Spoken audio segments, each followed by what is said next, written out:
The following program is the work of the broadcast students at the British Columbia Institute of Technology. BCIT Magazine features news stories from around the Lower Mainland which were produced over the last week. Responsibility for the content of the show rests completely with the students and their instructors.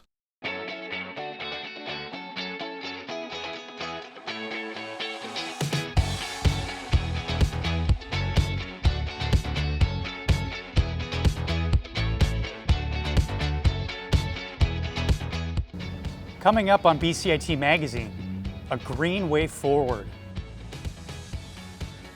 Unmasking the garbage. And athletes running on veggies.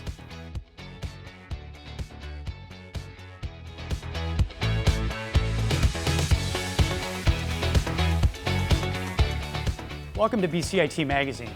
I'm Darren Piper. And I'm Maria Diamond. Let's take a look at what's making the news this week. February is Black History Month, but calls to include Black history in the BC school curriculum have so far hit a roadblock. Reporter Sam Serralio has the story on a push for change. Layla Price is frustrated with the lack of recognition of Black history in BC's education system. Then we run around with this false idea that, somehow you come here to Canada and it's automatically a better sense of life. Price has renewed calls for BC to implement Canadian Black history as a requirement in the K-12 school curriculum. There's a long-standing history around the idea that the Underground Railroad came to Canada and there was this automatic, instantaneous freedom for Black people, and that's just not the case. She's not alone in her frustrations. So far, around 4,600 people have all signed a recent BC Community Alliance petition calling for changes in the school system. The curriculum obviously is very Eurocentric focused. Meanwhile, our population is becoming increasingly diverse. And so we feel it's important to have more representation so that it reflects the diversity of the students. In Abbotsford schools, staff are encouraged to teach on Black history, but it's not a requirement. I think some people are afraid of touching the subject of anti-racism. I'll put it that way. And need to have the courage to step forward and do it well. And they need to know how to do that well without causing offense. Price's next area of focus is adding representation through teachers. As she says, once Black history is represented, it's taught correctly. If you want to get your point across, it's best to have somebody who's experienced it, right, to teach it properly. So that's our goal right now, is developing curriculum, getting it in with the school board and the school districts, and having equal representation with teachers. Price says that BLM and the BCCA are working closely together to implement Canadian Black history into BC's curriculum, but a lot of work still needs to be done. She's hopeful that in the next 5 years, Black history will be required in grades K to 12. Sam Serralio in Langley for BCIT Magazine. Prime Minister Justin Trudeau has announced that Canada will require negative COVID-19 tests at all land borders starting February 15th. Canadian citizens and permanent residents won't be denied entry. But if you don't have proof of a negative test, you could be fined up to $3,000. Have you noticed disposable face masks littered around urgent care facilities? It's been a growing problem since the pandemic began. But as reporter Ben Gebauer tells us, there's a local solution to fix the issue. Since the start of the pandemic, disposable masks have popped up in street garbage. Vitacor, a Burnaby-based company, decided to change that. It partnered with McMaster University to start the first recycling program. Is that we will have to remove these metal nose pieces, the ear loops, which are the rubber bands, and then we'll have to melt them and extrude them into fibers. Discarded masks have become an environmental problem. The mass production has led to waste ending up anywhere but the garbage. It's putting an extra strain on the environment. Urgent care and long-term facilities are the first to use the system. The masks are collected in a bin and then sent to the university to be broken down. According to Vitacor, it's best to change a disposable mask after 8 hours of use. The problem we're facing right now is that there is so little designated spots for the disposal of masks to just throw it away. And that's an issue for everyone, right? So, and that's why we came up with the bins.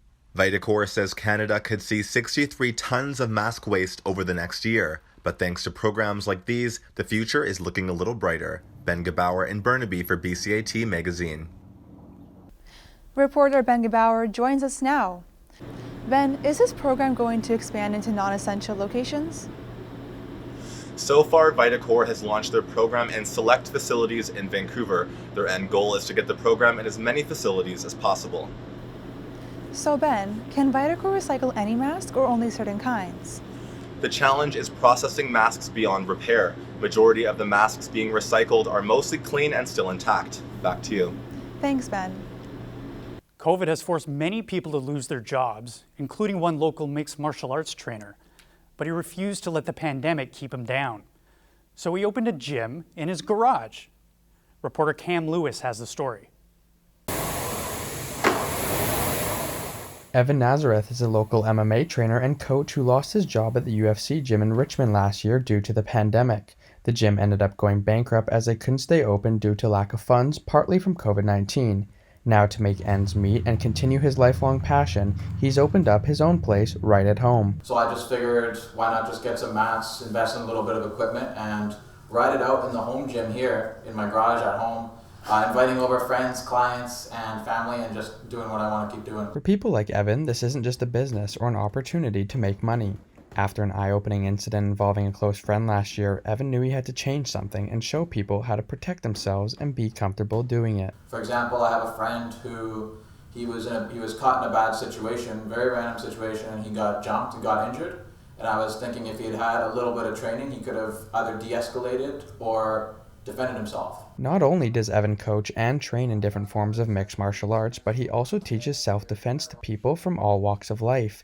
That's exactly why one client started coming to Nazareth's garage. Well, I take the classes because I feel you can never be too prepared.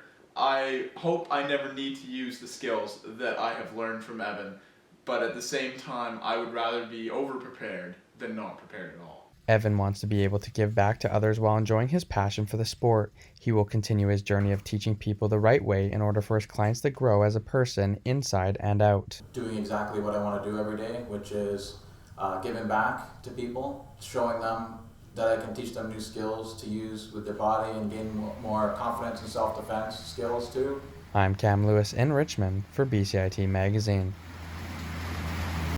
Vancouver's TSN 1040 sports radio station has been shut down by Bell Media. The station was the city's first all-sports radio network. It's the latest in a string of money-saving efforts by the multimedia giant. Athletes have often promoted the value of a high-protein diet, but nutritionists say a shift is coming as sports enthusiasts discover the power of plant proteins. Reporter Miko Cridland has a story on the shift to eating green. Top athletes and coaches across the world have always expressed the importance of nutrition for better performance.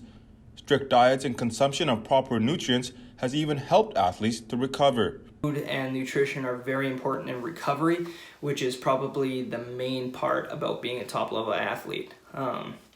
Recovery is the biggest thing that allows you to consistently perform and train at a high, efficient level. Now, several high-profile athletes are taking it even further by switching to plant-based diets for a competitive edge. So when we look at the potential benefits, if we are following like a whole foods plant-based diet, you're getting a lot of micronutrients in. These micronutrients are important for an athlete's performance, endurance, and recovery time. High-profile athletes like Kyrie Irving and Netflix documentaries like The Game Changers have had a big role in growing this trend. When I made the switch to a plant-based diet, I qualified for my third Olympic team. And I actually became like a machine. But a plant-based diet is not always the best option based on an athlete and their sport. Because vegan diets and vegetarian diets tend to be higher in fiber, so you end up feeling fuller sooner, which can lead to weight loss because you're just not eating as many calories. Which means that for athletes looking to gain weight, the process of a plant-based diet could end up being more difficult as they would need to consume more protein from plant-based nutrients. As more research is underway, Shindo expresses that while a plant-based diet sounds like a great option for athletes, it also has its downfalls. Miko Cridland in Burnaby for BCIT Magazine. Coming up after the break, finding love in a pandemic. and hikers told to take a hike.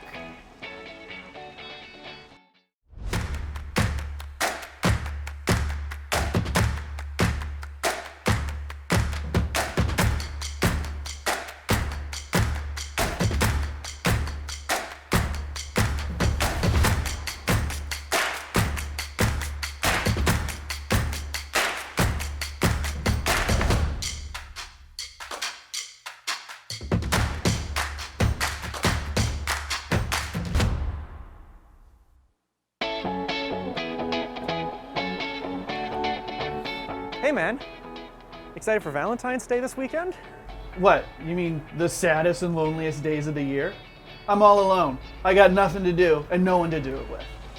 Come on man, there's tons of stuff out there this weekend for everyone. Let's get you out of those rags. Feeling lonely and looking for love? Why not give the virtual Valentine's Bash a shot? No need to worry about social distancing, as this speed dating comes from the comfort of your laptop. In 7 minutes or less, you might just find the one. Talk about making a connection. Already found that special someone and looking to switch up date night? Why not give Dine Out Vancouver a try? With participating restaurants all over Metro Vancouver and running until March 7th, you'll be sure to find that special spot, with entrees starting at just $15. Already past date night? Want to take the Rugrats out on Family Day without breaking the bank? Why not book a slot for a toonie skate? Open from 10 a.m. to 3 p.m. at the Bill Copeland Sports Centre in Burnaby. This has been your community calendar for Valentine's Day 2021. We hope you enjoyed it. A chocolate. Thanks for watching. Welcome back to BCIT Magazine. Hitting the trails has become more popular than ever over the past year. But a local favorite to Coquitlam's Crystal Falls is now closed to the public. My co-anchor Maria Diamond finds out why. This is the start of the Trail to Crystal Falls, one of Coquitlam's most popular hiking trails. But 400 meters in, hikers run into a gate with a no trespassing sign. There's 3 groups of owners that own 90% of the trail. They've gone forward or moved forward with putting up signage, no trespassing, and a gate to ensure that people are aware and no longer trespassing on their private property. The trail starts on city land and crosses 3 private properties to access the falls, which are in Pinecone-Burke Provincial Park. The city of Coquitlam plans on building a bridge to access the falls. The owners of those properties eventually would like to also subdivide and develop their land. And so what often happens in a circumstance like that is, let's say you have a 100-acre parcel or something. When it is developed, the city then acquires, or it's often just donated to the city, that parkland becomes formalized through that development. Looms adds that the problem with his plan is that the property lands are ways away from being developed. Hikers have taken to Facebook to share their disappointment. One comment reads, "The residents cannot handle the parking anymore. The crowds are heavy and very disrespectful to the residents and their surroundings. Garbages are outrageous and this trail is disgusting now." But for now, hikers will have to find other trails while the city looks for a solution, and Carly Crescent can get some rest from hourly parking jams. Maria Diamond in Coquitlam for BCIT Magazine. These days, most BCIT students attend classes online, which leaves the campus pretty quiet and the on-site dental clinic struggling to stay open. My co-anchor Darren Piper takes a closer look. BCIT's dental clinic normally has a full schedule, but appointments have been greatly reduced since the onset of COVID-19. We used to have at least between 5 to 8 students booking every day, 6 days a week. Before pandemic, before COVID. Now we are down to 1 or maybe 2 if we are very lucky. Hiravani says it's so slow that staff members now have to find other work to stay afloat. We work with at least 10 years together all here and let him know that I cannot provide them any more hours. It was hard. One student who has now visited the clinic twice says the entire process was very fast, likely because so few students are using it. They took me in within the hour. They had a spot available, and I'm assuming it's because students aren't taking advantage of that program. So there are a lot of slots available. Iravani says he hopes the clinic will survive until the fall once COVID vaccine distribution has ramped up. He's also putting up more posters around campus, hoping students won't continue to brush off the opportunity. Darren Piper in Burnaby for BCIT Magazine. New Westminster has introduced a greenway along one of its downtown streets to support sustainable transportation, but it hasn't come without its own hiccups. Reporter James O'Hara has the story. The City of New Westminster installed Phase 1 of a 1.2-kilometer greenway along Agnes Street in December to support walking, wheeling, and cycling. The completed greenway is said to have a two-way protected bicycle lane, improved sidewalks, new landscaping, trees, and street furniture when it is all completed, something the mayor says has been in the plans of New Westminster for quite some time.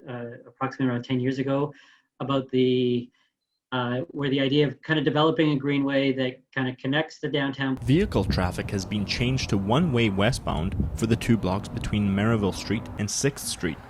Between January 13th and 14th, the city installed speed bumps on Agnes Street between Merivale and 6th, but those weren't the only speed bumps the project has seen.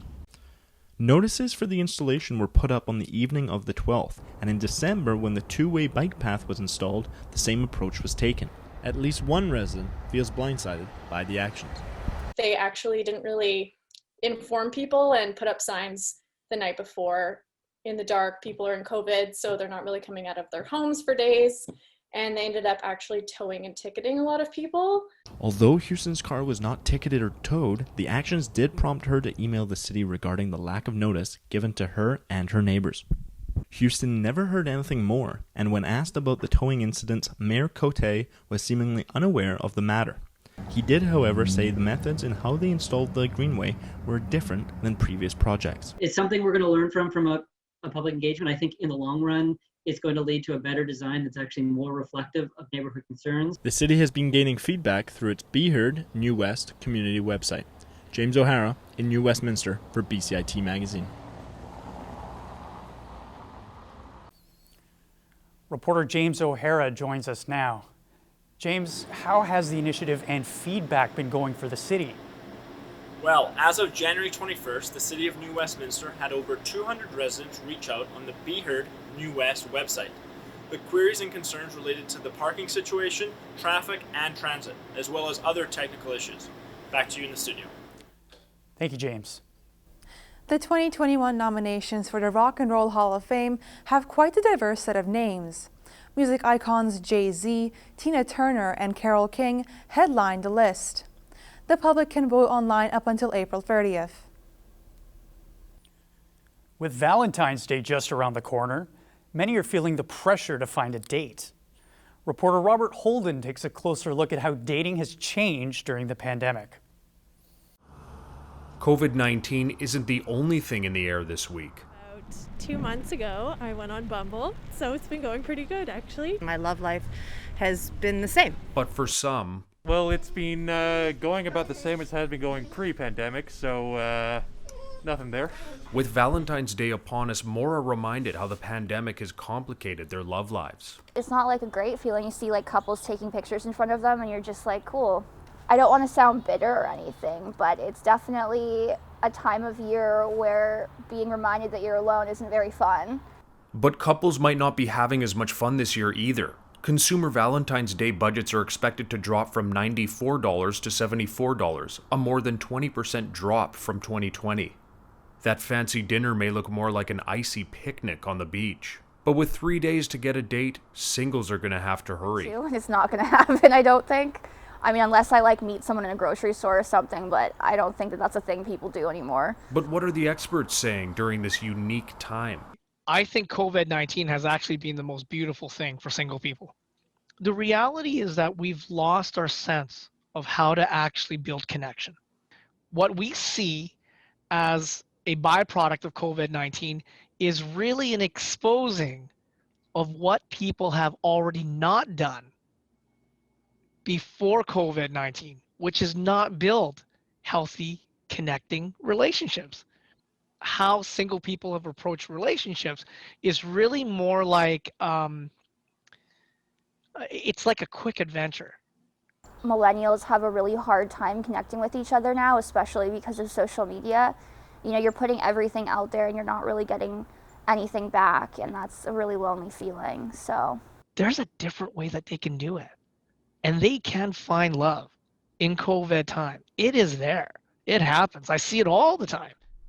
Robert Holden in Vancouver with BCIT Magazine. If you have any questions regarding the show, you can contact us at bcit-broadcast.com or bcitnews.com. Thanks for watching this week's BCIT Magazine. I'm Darren Piper. And I'm Maria Diamond. Enjoy the long weekend.